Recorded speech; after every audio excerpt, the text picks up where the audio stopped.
Olá, tudo bem? Em nossa aula de hoje, nós vamos dar continuidade aos mecanismos de textualidade. Então, eu começo por trazer uma citação de Figueiredo e Bonini, em que eles afirmam que muitos de nossos alunos, embora já façam parte de um programa de mestrado há algum tempo, mostram poucas ou nenhuma familiaridade e capacidade de utilização eficiente dos gêneros do discurso científico. Bom, se estudantes de mestrado ou mesmo de doutorado apresentam essas dificuldades em relação à escrita, pensemos então nas dificuldades relacionadas à escrita, sobretudo à escrita acadêmica, de nossos estudantes do ensino médio ou mesmo ingressantes em um ensino superior. Mas essas dificuldades, elas são originárias a partir do quê? Primeiro eu quero começar definindo o que seja texto e procurando entender na concepção de vocês o que é texto. Em aulas, eu costumo perguntar aos meus alunos o que vem a ser texto. Quais representações eles têm de texto e peço que eles me apresentem uma palavra que esteja relacionada a essas representações. Então eles dizem, eles falam parágrafos, títulos, letras legíveis, tema, ortografia, dissertação, narração, descrição, ideias, coerência, coesão, difícil. O que isso significa dizer? Palavras como ou representações como parágrafos, títulos, letras legíveis ou ortografia e mesmo a ortografia estão associados a uma representação de texto que, na concepção desse estudante, texto é algo escrito. E, além disso, a dissertação, narração, descrição são tipologias textuais e, a partir daí, nós entendemos que esses alunos entendem texto como uma prática escolar, associada à escola. Raras são as representações que trazem texto como uma unidade de sentido, como um artefato comunicativo, como uma unidade ou como mesmo um instrumento de interação social, de comunicação.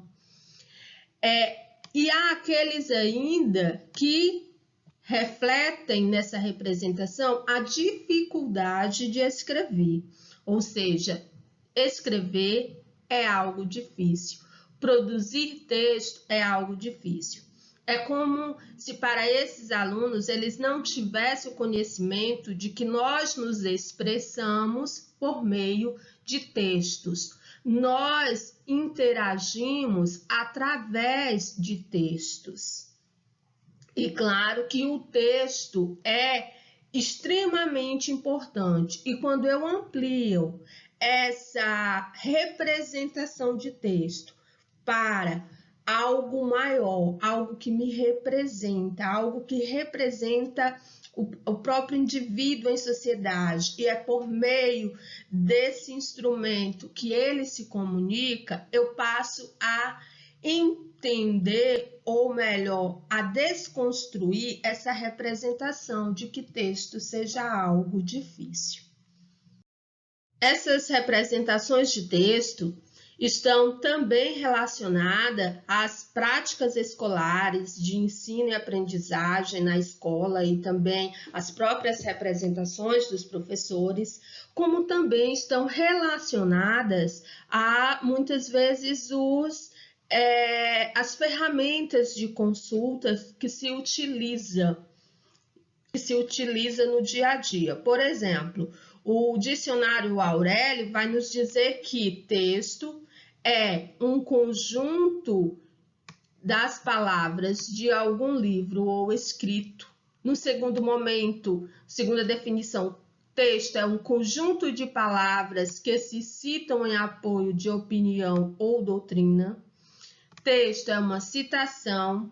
Texto também são palavras bíblicas que formam o assunto do sermão. Então, a partir dessa definição do dicionário Aurélio, nós vamos entender que texto, ou melhor, na concepção do dicionário, ou a partir desses elementos apresentados pelo dicionário, o texto está atrelado à escrita. É como se somente existisse texto decorrente da escrita e desconsidera, portanto, as diversas modalidades de expressão do ser humano. Nós nos expressamos por meio do texto e nós não nos expressamos somente por meio das palavras escritas, mas também da oralidade, da fala, por meio de diversos elementos semióticos que se somam a esses textos para a construção do sentido. Bom, e o que é texto, de fato? Nós vamos entender texto como uma unidade funcional de natureza discursiva que opera basicamente em determinados contextos comunicativos, sendo, pois, um determinado ato comunicativo unificado em um complexo universo de ações humanas, interativas e colaborativas, no qual convergem ações linguísticas, cognitivas e sociais. Essa é uma definição de Cavalcante, professora Mônica Cavalcante, e Garantizado Júnior, com a qual nós concordamos. E ressaltamos apenas no que diz respeito aqui. Quando os autores colocam que operam basicamente em determinados contextos comunicativos, eu acrescentaria que opera em todos os contextos de comunicação, porque é através dos textos que nós nos comunicamos.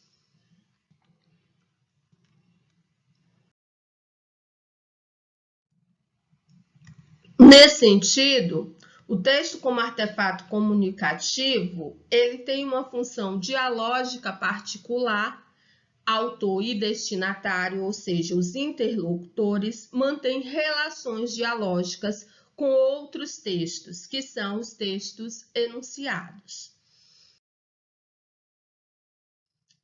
E, com base nessa definição, eu trago para vocês e gostaria de refletir sobre o que é textualidade.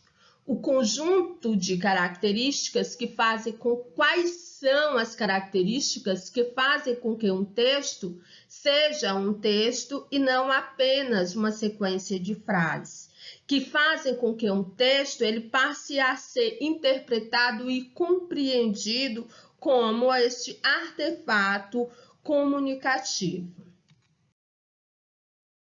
O texto ele precisa ser compreendido em uma perspectiva funcional sobre os aspectos pragmáticos, semântico, conceitual e formal, a partir do momento em que eu passo a entender o texto como essa unidade de interação social entre as pessoas.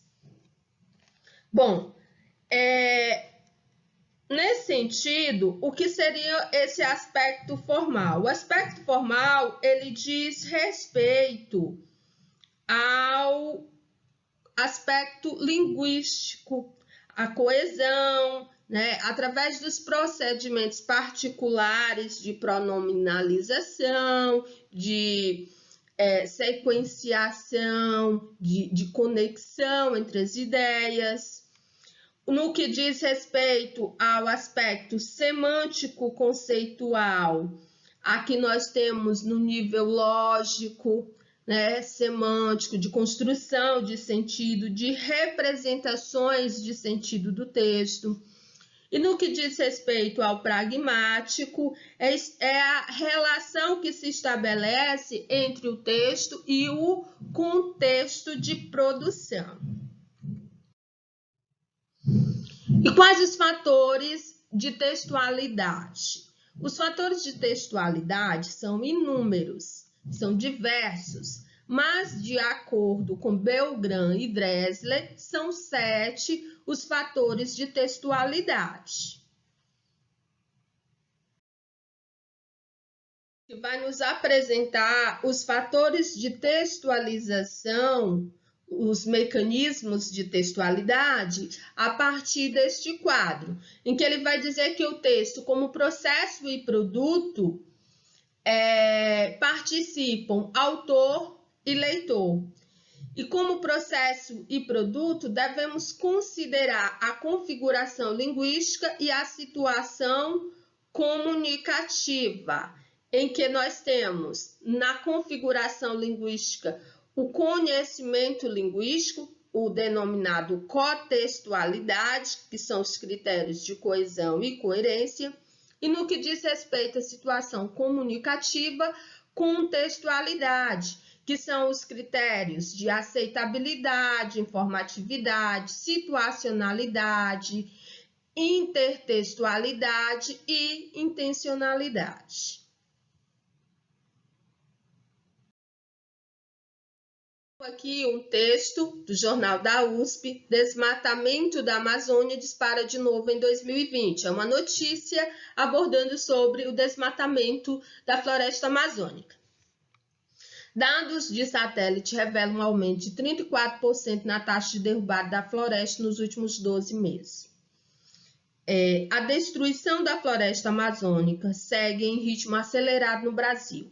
Dados de monitoramento por satélite divulgados nesta sexta, dia 7, pelo Instituto Nacional de Pesquisas Espaciais, INPE, mostram que a taxa de desmatamento na Amazônia aumentou 34% nos últimos 12 meses, em comparação com o mesmo período do ano anterior. É a segunda alta consecutiva nos primeiros 2 anos de gestão do presidente Jair Bolsonaro.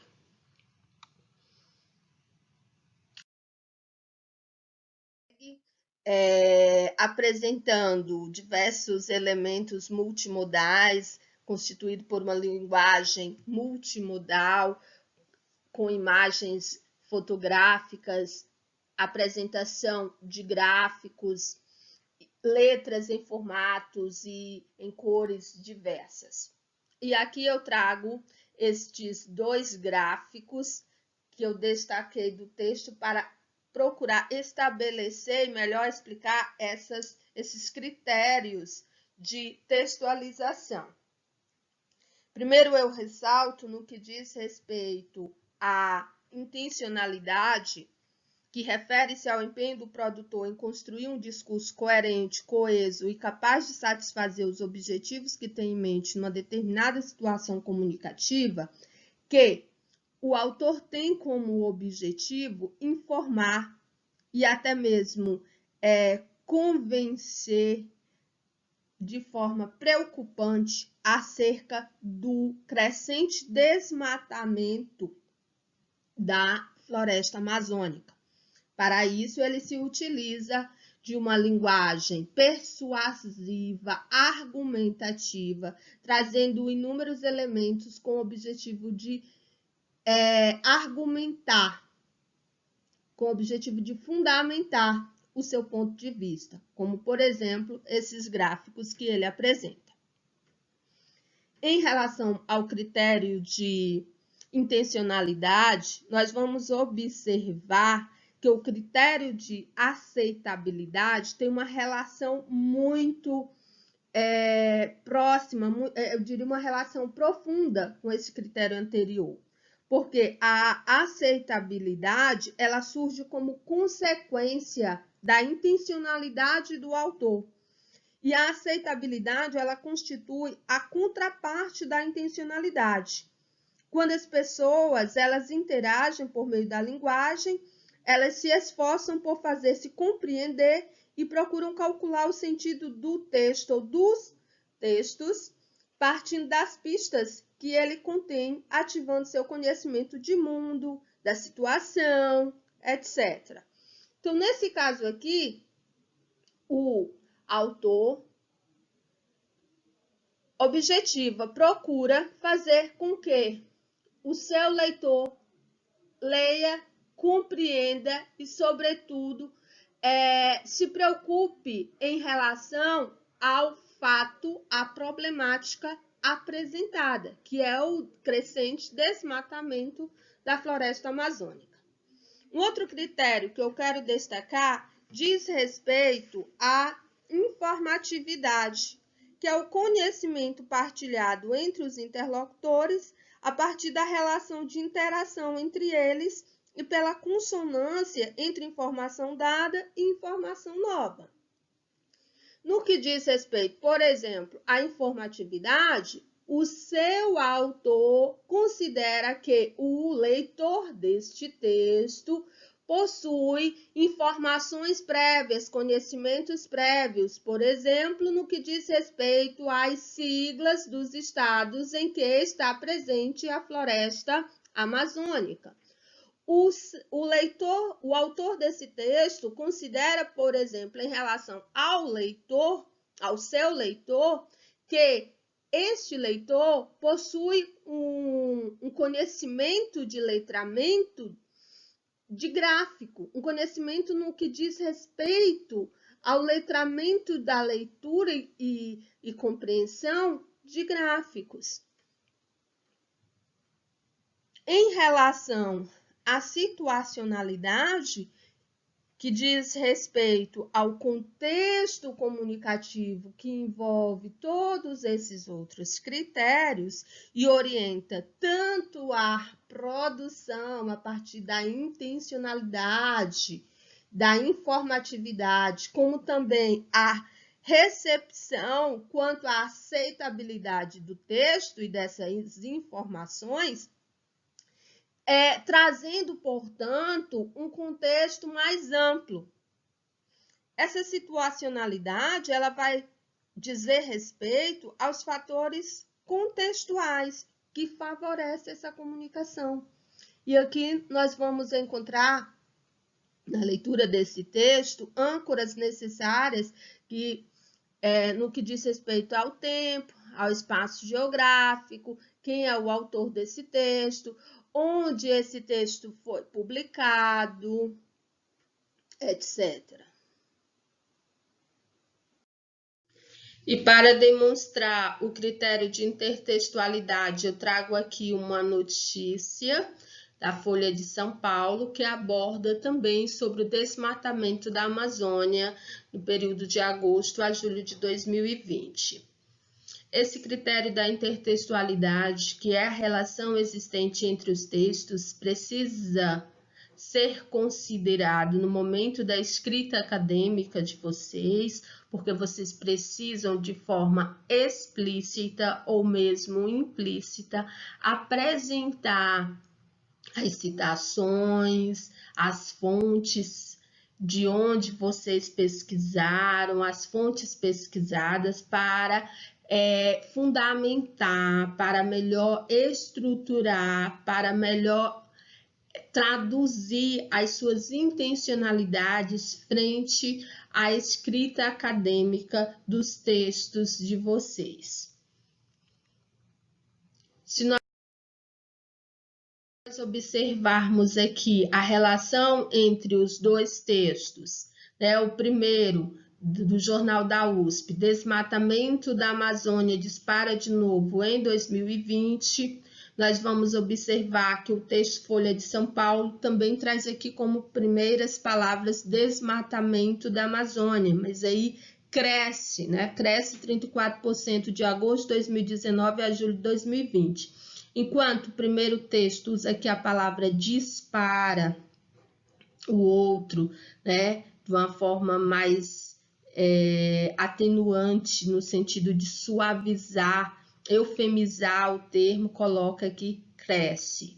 Aqui observe que disparar traz uma conotação mais agressiva mesmo, na tentativa de fazer esse alerta em relação ao desmatamento. Em relação a esse segundo texto aqui, essa segunda informação, que é o lead da notícia, nós vamos observar que dados de satélite revelam um aumento de 34% na taxa de derrubada da floresta nos últimos 12 meses. aqui, que diz respeito ao mesmo assunto abordado, a notícia ela está sendo apresentada por meio de outra informação. Até junho de 2020, Bioma teve 14 meses seguidos de aumento de destruição. Julho apresentou queda, mas com taxas de desmate elevadas. Então, observe que no primeiro diz respeito a 12 meses, no segundo diz respeito a 14 meses.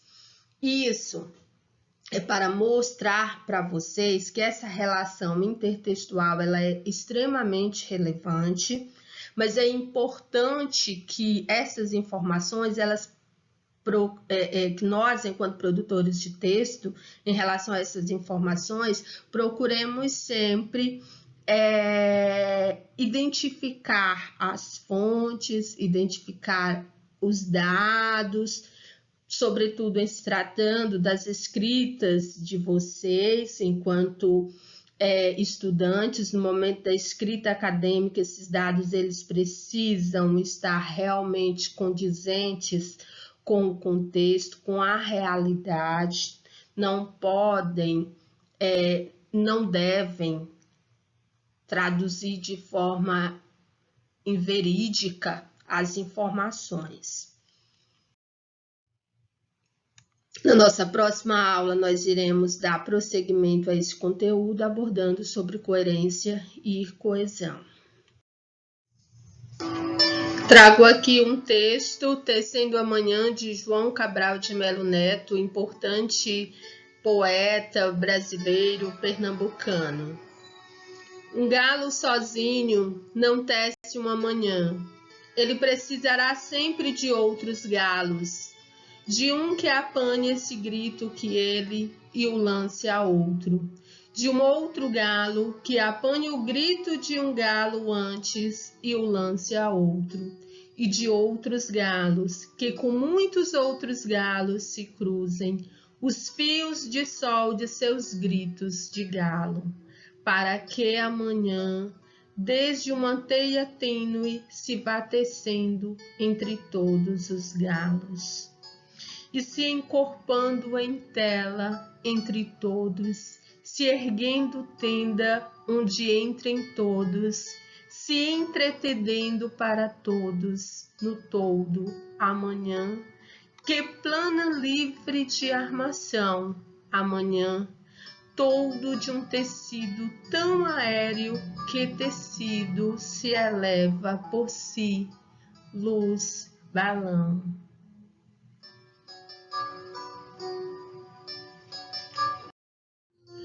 Muito obrigada. Aqui estão as nossas referências. Desejo a todos excelentes aprendizagens. Um abraço e até a nossa próxima aula.